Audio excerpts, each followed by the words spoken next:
Qoftë lëvduar Jezu Krishti, përshëndetje të dashur dëgjues të Radio Marisë së Kosovës. Ju përshëndesim këtu nga studio e Radio Marisë në Prishtinë, së bashku me mua në studio është zonja Edlira Jajaga Kqiku, pedagoge, sidomos eksperte në fushën e edukimit të hershëm të fëmijëve. Mirë se ke ardhur Edlira. Shumë faleminderit për ftesën. Është kënaqësi gjithmonë me ju pas në studio dhe me trajtu tema të ndryshme që prekin shtresën më të ndjeshme të shoqërisë sonë. Shumë faleminderit për ftesën edhe jam shumë e lumtur që përvojën time sa do pak të vogël apo mjaftueshme me nda me juve. Me dëgjuesit tonë. Me dëgjues. Atëherë të dashur dëgjues të Radio Marisë së Kosovës, në emisionin e sotëm së bashku me zonjën Edlira do të trajtojmë temën dhuna e zakonshme edukative. Edlira, për dëgjuesit tonë, mundesh me na tregu pak a shumë çka është dhuna, çka nën kuptojmë me dhunë? Sot prandaj quhet një dhuna e zakonshme edukative, se sot do të flasim për një dhunë që nuk shihet, që e marrim si një formë edukimi, por në realitet quhet dhunë dhe dëmton zhvillimin e fëmijëve. Do ta zgjerojmë në vazhdimsi gjatë bisedës me. Çka nën kuptohet dhuna si dhunë? Si shihet ajo dhunë? Po.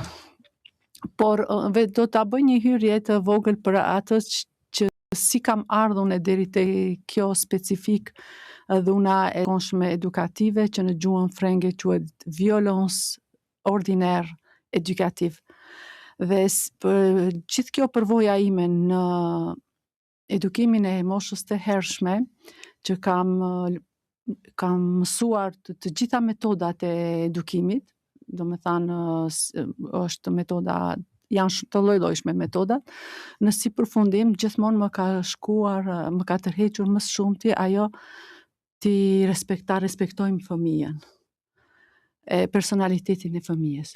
Por në të njëjtën kohë ne e respektojmë personalitetin, në të njëjtën kohë të shfaqim edhe kufitë, ato kufi që rregullat që të mëson të fëmija të zhvillohet në bazë të rregullave.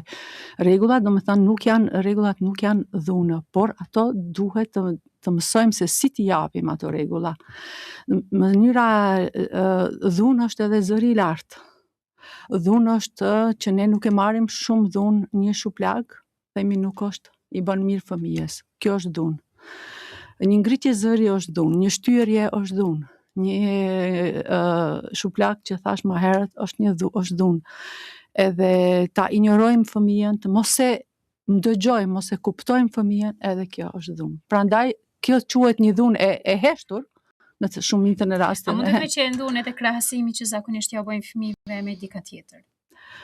Por po se nuk është dhunë psikologjike, se pastaj është t'i ndajmë edhe ato me mënyrat e dhunës, është dhunë psikologjike se ti nuk e njeh kapacitetin e fëmijës dhe ti e krahason don me qenë sikur tjetri. Nuk shkon tek fëmija ta kuptosh, ta ndëgjosh, ti kuptosh emocionet e tij, dhe prandaj edhe quhet një dhunë e zakonshme që sidomos kur është në fazën që është duke kriju një personalitet të vetin personale dhe ka nevojë për më shumë mbështetje dhe më jap vetbesim. Shumë, si kemi folë edhe herën e kaluar për vetbesimin, për ta krijuar atë mjedisin e sigurt që fëmia ka nevojë të njihet me aftësitë e tij edhe të kuptohet edhe të ndëgjohet. 3 janë ato rregullat, të kuptohet, të ndëgjohet, edhe të njihen emocionet e fëmijëve, po në moshën e hershme e folëm edhe herën e fundit që aty themelohet personaliteti i fëmijës. Edlira, në bazë të përvojës tënde në këtë fushë, çka ke vërejt në shoqërinë tonë që i mungon sa i përket kësaj teme? Por në shoqërinë tonë, pikërisht ky edukimi i kujdesshëm pozitiv që unë dua ta promovoj në Kosovë, në shumë vende të botës, ky edukim është tashmë i përdorshëm, do me thamë pranohet edhe praktikohet. Disa këto veprimet e edukimit të kujdesshëm. Në Kosovë duat se kemi pak vështirësi, donjëherë ose fëmin e marrim si të vogël, nuk e trajtojmë, është fëmijë, është bebi, është i vogël, ose e marrim ndonjëherë si të rritur. Ai din të gjitha, ai duhet të ndëgjon, i din krejt. Nuk e lam në moshën që e ka. Jo, truri i tij nuk është në gjendje të pranon të gjitha këta që ne i kërkojmë ndonjëherë prej fëmisë. Dhe këto dy ekstremit janë në Kosovë, ose një fëmijë që japim të gjitha pa një shkallë të mëson gjërat, duam krejt pas hapi, të gjithat ja japim fëmisë, por jo, neve dal nga dal të kuptojmë fëmin, të mësojmë, të mëson rregullat, e kjo është ajo që unë mendoj me këtë edukimin e kujdesshëm ta sjell në Kosovë. Që këto veprimet tona e mësojnë fëmijën. Edhe indikojnë personalisht fëmijës në zhvillimin e tij. Edlira, cilat janë pasojat më të mëdha që shfaqen nga kjo lloj dhune? Po e citoj një fjali gjatë leximit të këtij trajnimit në edukimin e kujdesshëm pozitiv. Beatrice Sabat në vitin 2017 e ka shkruar një libër, dhe aty ceket që neuroshkenca, do me thanë për të gjitha këta që do të flasim ne sot, janë të provuara shkencërisht. Nuk janë fjalë të mia që unë e nxjerri kështu, por unë duke e kom praktiku edukimin edhe më flejnë ma shumë në zemër, kam shumë më të lehtë të pranoj këto informacione. Dhe aty e thekson që një neuroshkenca vjen në përfundim që një fëmijë që jeton që është në mjedis të kësaj dhune të zakonshme, do me thanë të kësaj si ta gjej fjalinë e duhur në dëshkimeve, se shpesh thomi, ti shko aty te qoshi. Në Zvicër përdoret shumë kjo, po edhe në Kosovë, ato ndëshkimet e fëmijëve, do me thanë këto dënimet e vogla, ti nuk e me bo këtë pse për shkak se ke bo këtë veprimin që ke bo, që s'ke ndëgju, që nuk i ke pranu udhëzimet që ti kërkon prindi, ose se sot është e rëndësishme t'ju vinë mendim jo vetëm prindërve, por edhe shumë edukatorëve që punojnë në përqerdhet e Kosovës.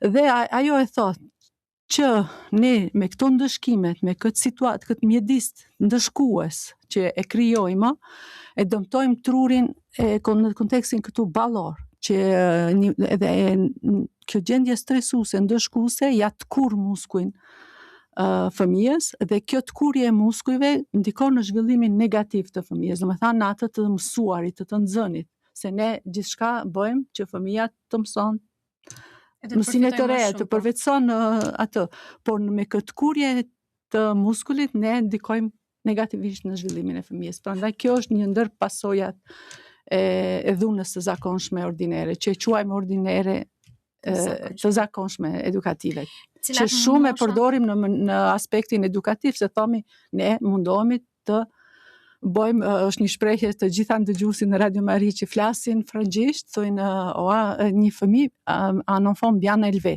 do me thënë një fëmijë mirë i rritur, por në emër të kësaj mirë i rritur ne përdorim dhunën edukative. Që ka pasoja të ndryshme. Shumë pasoja. Ka kundër efektit. Tu mendu që je duke vepruar mirë në edukim të fëmijës? Në vetbesim, thjesht në vetbesim të fëmijës. Gjithçka ne që kërkojmë që të bëjmë një fëmijë me vetbesim, ta njeh vetveten, Edlira, cila moshë preket më së lehti prej kësaj dhune? Që e përjeton më keq? Por unë mendoj që prej moshës 1 vjet e gjys, 2 vjet, kur fëmija fillon aty ta njoh veten e të njeh pak me kuptu këto zhvillime, këto veprime, se ndoshta megjithse prej bebes ne themi që prej barkut, prej shtatzanis ne flasim me fëmijët, e lene ma 1 vjet e gjys. Por po e ala 1 vjet e gjys, 2 vjet, deri në moshën 5-6 vjeçare.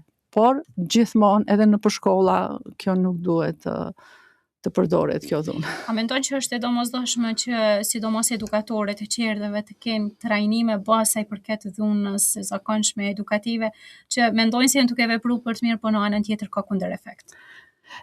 Shumë kisha dashur, kjo është një pak shtetërore, se nuk mundem që të organizohen trajnime të tilla, duhet të jenë universitetet të japin këto tema. Edhe unë nëpërmjet të këtyre trajnimeve që quhet trajnime në vazhdimsi, se ne mbarojmë studimet dhe pastaj mbesim aty. aty. Nuk përfundon gjithçka të duhet. Ajo është shumë e rëndësishme që gjithmonë të ketë trajnime në vazhdimsi edhe për tema më specifike. E kjo mund të jetë një ndër temat kjo dhuna mundet me t'jenë një temë. Ose mund të krijohen më shumë fushata sensibilizuese në kuadër të kësaj teme, që vërtet mësohet thelbi asaj që është dhunë e zakonshme edukative dhe si duhet arrijmë që do mos ta praktikojmë. Nëse mundesh Edlira për dëgjuesit tanë, tregu cilat janë llojet e kësaj dhune. Po, janë 3 format dhunës së zakonshme edukative, domethënë është ajo fizike. Fizike e dim çka është, një shuplakë, një shtyrje, një pickim, shpesh qëndrojnë këto pickimet kur një nanë sarin e pickon veç pak fëmin. Kjo është dhuna fizike.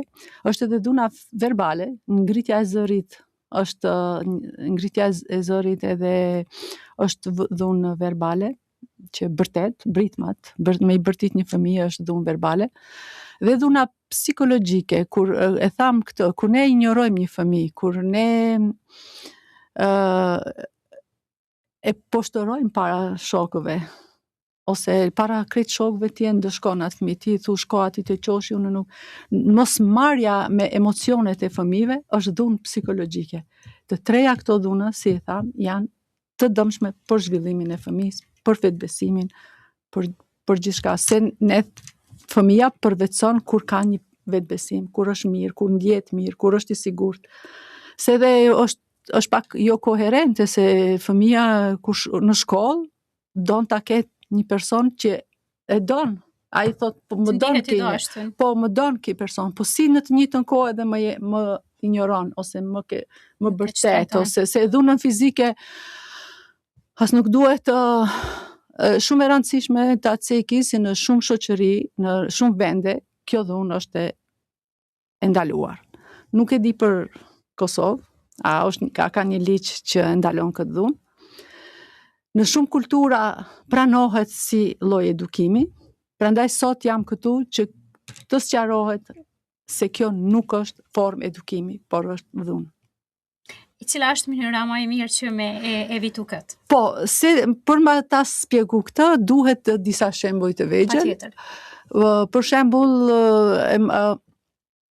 një fëmijë i jep ti edukatorja ose prindi i jep udhëzime dhe ai fëmijë nuk don mi ndëgju këta udhëzime dhe është i shpërqendruar, e ti për me ta tërheq shpërqendrimin e tij ose të ndëgjon, ti bërtet edhe në rast se kjo është ajo dhuna, kur e ngrit zërin, ti për me tërheq vëmendjen e fëmijës. Por tash po kthehemi te edukimi i kujdesshëm edukativ.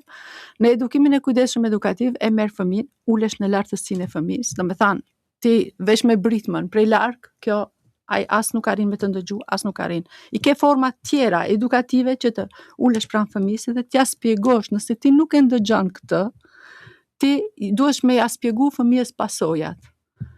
Nga kjo mosdëgjimi ti nuk e merr këtë informat ose nuk e mëson këtë. Fëmija duhet të jetë i njohtuar për pasojat që rrjedhin nga mosdëgjimi i yt, ose janë shumë metoda tjera. Mendoj kjo është një shembull. E ka shembull shumë.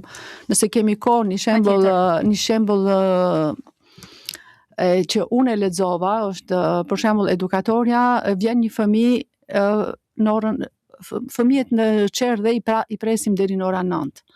Edhe pastaj në ora 9 vjen një fëmijë në momentin e fundit e është pak i stresuar, po hajt e merr formë.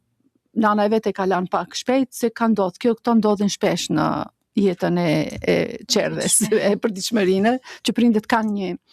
Edhe në atë bisedën, se në të gjitha vendet e zhvilluara mendoj, ose se di në Kosovë, bëhet një bisedë në ora 9, formohen krejt fëmijët e bisedojnë, edhe edukatorja jep informata që sot kemi me bë pishinë, edhe unë i kam marrë ato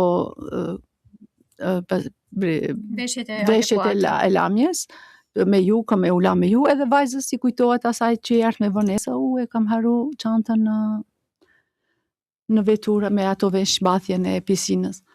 Edhe ajo fëmijë është, ajo më njëherë fillon me qajt, nuk tregon se unë i kam marru, kemi shumë lloje fëmijësh, disa thonë, unë i kam marru më njëherë shprehen, po kemi edhe fëmijë ma të mbyllën, i kam marru edhe ajo fillon me qajt.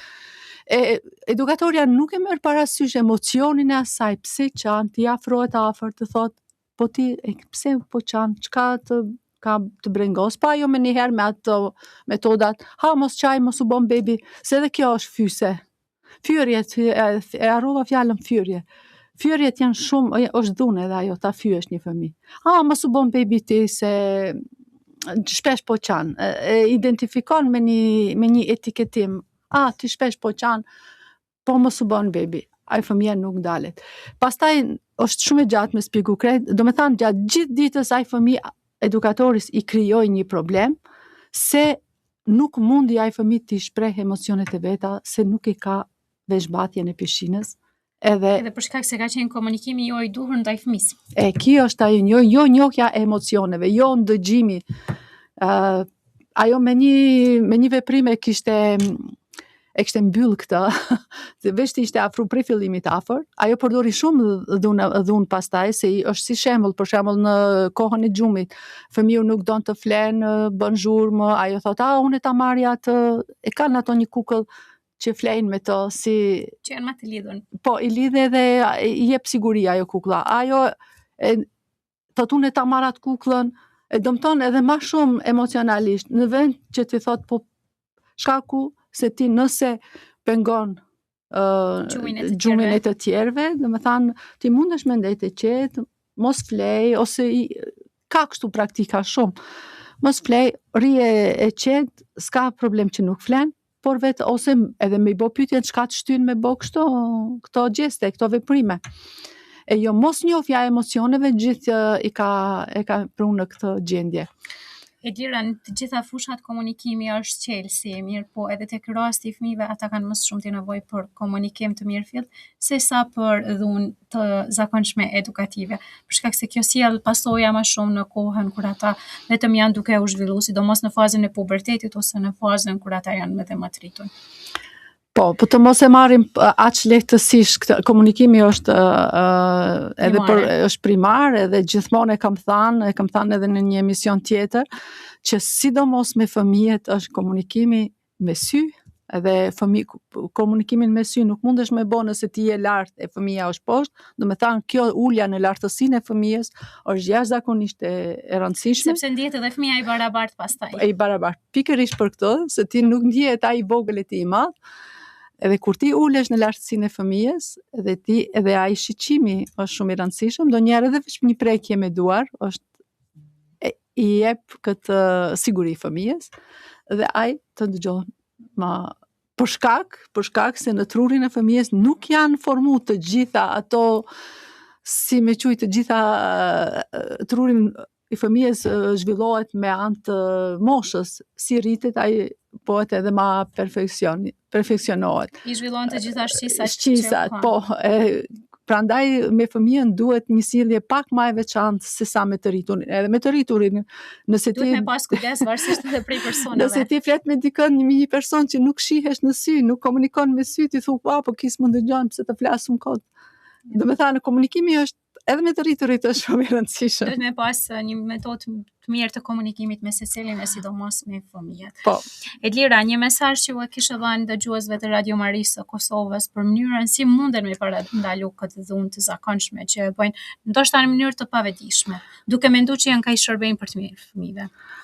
Po, është të gjithë dëgjuesit, se e di që dëgjuesit e Radio Maris janë edhe në vende tjera të Europës, mundem me thënë në të gjithë botën, por në Kosovë, kje komunikim, ndëshkimi, do me thënë ndëshkimi, para se ta ndëshkojmë një fëmijë ta ulim në një qosh, se ti nuk dëgjon edhe ulu aty, spjegojani edhe kuptoheni, merrni parasysh emocionet edhe kuptoheni fëmijën, e jo vetëm me një ndëshkim, nuk e bo asgjë, se është një ndërprerje e një sjellje të menjëhershme, por fëmija s'ka kuptu asgjë, se ne mund ta ndërpresim atë, e ndërpresim komunikimin, ullu ti aty, unë s'du me ndëgju ma asgjë, por kjo dëmton zhvillimin e fëmijës dhe nuk është zgjidhja e problemit. Prandaj merrni pak kohë, ndëgjoni fëmijët, kuptoni më shumë, afroni afër vetes, edhe kjo mënyrë e edukimit jep siguria, jep ndihmon në zhvillimin e fëmijës, po, jep